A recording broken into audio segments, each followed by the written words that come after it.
ನೋಡಿ, ಇಡೀ ದೇಶದಾದ್ಯಂತ ಗಣರಾಜ್ಯೋತ್ಸವದ ಸಂಭ್ರಮ ಮನೆ ಮಾಡ್ತಾ ಇದೆ. ಅದರಲ್ಲೂ ದೆಹಲಿಯ ಗಣರಾಜ್ಯೋತ್ಸವ ಪರೇಡ್ನಲ್ಲಿ ಸ್ತಬ್ಧ ಚಿತ್ರ ಪ್ರದರ್ಶನ ಅದು ಬಹಳ ವಿಶೇಷ, ಎಲ್ಲರ ಕಣ್ಮನ ಸೆಳೆಯುತ್ತೆ.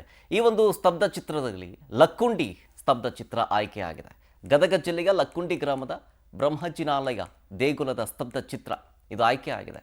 11ನೇ ಶತಮಾನದಲ್ಲಿ ನಿರ್ಮಾಣವಾದಂತಹ ಬ್ರಹ್ಮಜಿನಾಲಯ ದೇವಸ್ಥಾನ, ಬ್ರಹ್ಮನ ಮೂರ್ತಿ ಹಾಗೂ ದೇವಸ್ಥಾನದ ಸ್ತಬ್ಧ ಚಿತ್ರ ಅನಾವರಣಗೊಳ್ಳುತ್ತೆ. ಅದರ ಒಂದು ಸ್ತಬ್ಧ ಚಿತ್ರಕ್ಕೆ ಆಯ್ಕೆಯಾಗಿದೆ, ಅಂದರೆ ಈ ಪರೇಡ್ಗೆ ಲಕ್ಕುಂಡಿ ಸ್ತಬ್ಧ ಚಿತ್ರ ಆಯ್ಕೆ ಮಾಡಿದೆ. ನಮ್ಮ ಪ್ರತಿನಿಧಿ ಈ ವಿಚಾರಕ್ಕೆ ಸಂಬಂಧಪಟ್ಟಂತೆ ಒಂದು ಪ್ರತ್ಯಕ್ಷ ವರದಿ ಕೊಟ್ಟಿದ್ದಾರೆ, ಜೊತೆಗೆ ಒಂದು ಚಿಟ್ ಚಾಟ್ ನಡೆಸಿದ್ದಾರೆ. ಬನ್ನಿ ನೋಡ್ಕೊಂಬರೋಣ. ಇದು ಜನವರಿ 26ರಂದು ದೆಹಲಿಯಲ್ಲಿ ನಡೆಯುವ ಪರೇಡ್ನಲ್ಲಿ ಏನಿದೆ, ಗದಗ ಜಿಲ್ಲೆಯ ಲಕ್ಕುಂಡಿ ಗ್ರಾಮದಲ್ಲಿ ಆ ಬ್ರಹ್ಮಜಿನಾಲಯ ಅಂದರೆ ಚತುರ್ಮುಖ ಬ್ರಹ್ಮಜಿನಾಲಯ ಏನಿದೆ ಆ ದೇವಸ್ಥಾನದಲ್ಲಿ ನಾವಿದ್ದೀವಿ.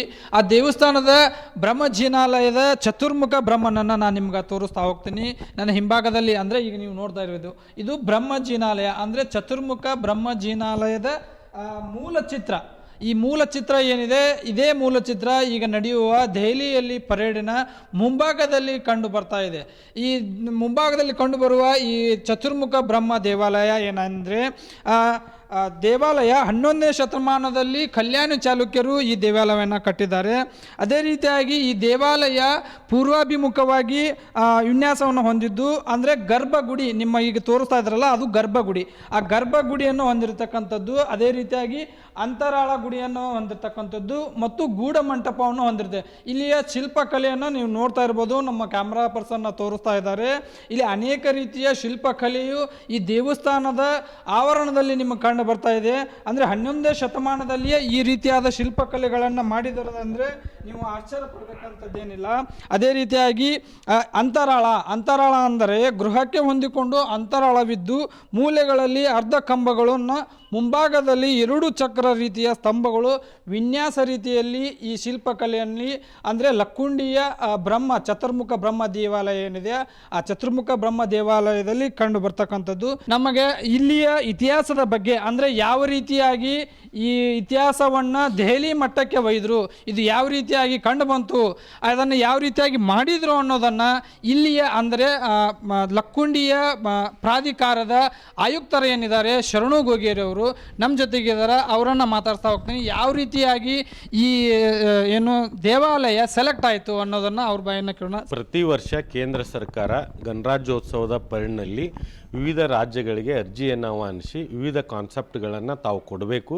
ಪರೇಡ್ನಲ್ಲಿ ತಾವು ಭಾಗವಹಿಸಬೇಕಾದ್ರೆ 3 ತಿಂಗಳ ಮೊದಲೇ ತಾವು ನಿರ್ದಿಷ್ಟವಾದಂಥ ಕಾನ್ಸೆಪ್ಟನ್ನು ನೀಡಬೇಕು ಅನ್ನುವಂಥ ಸೂಚನೆಯನ್ನು ಕೇಂದ್ರ ಸರ್ಕಾರ ಎಲ್ಲ ರಾಜ್ಯಗಳಿಗೂ ಕಳಿಸಿರುತ್ತೆ.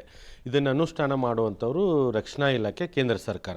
ಕರ್ನಾಟಕದಿಂದ 4 ಕಾನ್ಸೆಪ್ಟ್ಗಳನ್ನು ಕಳಿಸಿರುತ್ತೆ. ಅದರಲ್ಲಿ ಮೊದಲನೇ ಕಾನ್ಸೆಪ್ಟೇ ಲಕ್ಕುಂಡಿ ಶಿಲ್ಪಕಲಾ ತೊಟ್ಟಿಲು ಅಂತ ಕರೀತಾರೆ ಲಕ್ಕುಂಡಿಯನ್ನು.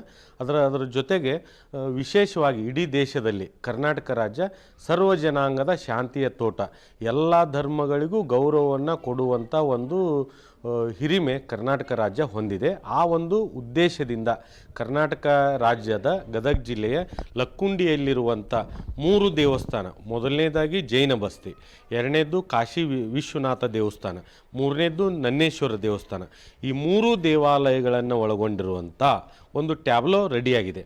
ಮುಂಭಾಗದಲ್ಲಿ ಚತುರ್ಮುಖ ಬ್ರಹ್ಮರವರ ಒಂದು ಮೂರ್ತಿ, ಅದರ ನಂತರದೊಳಗೆ ಕಾಶಿ ವಿಶ್ವನಾಥ ದೇವಾಲಯದ ಒಂದು ದೇವಸ್ಥಾನ, ಅದ್ರ ಜೊತೆಗೆ ನಮ್ಮ ಈಗೇನು ನಾವು ನಿಂತೀವಲ್ಲ ಜೈನ ಬಸ್ತಿಯ ಈ ಒಂದು ಮುಖಮಂಟಪ, ಅದ್ರ ಜೊತೆಗೆ ನನ್ನೇಶ್ವರ ದೇವಾಲಯದ ಒಂದು ಗೋಪುರ, ಈ ಎಲ್ಲ ಆಯಾಮಗಳನ್ನು ಇಟ್ಕೊಂಡು ಆ ಒಂದು ಭವ್ಯವಾದಂಥ ಅತಿ ಸುಂದರವಾದಂಥ ಒಂದು ಟ್ಯಾಬ್ಲೋವನ್ನು ರಚನೆ ಮಾಡಿದ್ದಾರೆ. ಈ ಒಂದು ಕಾನ್ಸೆಪ್ಟ್ ಬರಲಿಕ್ಕೆ ಕಾರಣೀಕರ್ತರು ಯಾರಂದ್ರೆ ಗದಗ ಜಿಲ್ಲಾ ಉಸ್ತುವಾರಿ ಸಚಿವರು ಮತ್ತು ಪ್ರವಾಸೋದ್ಯಮ ಸಚಿವರಾದಂಥ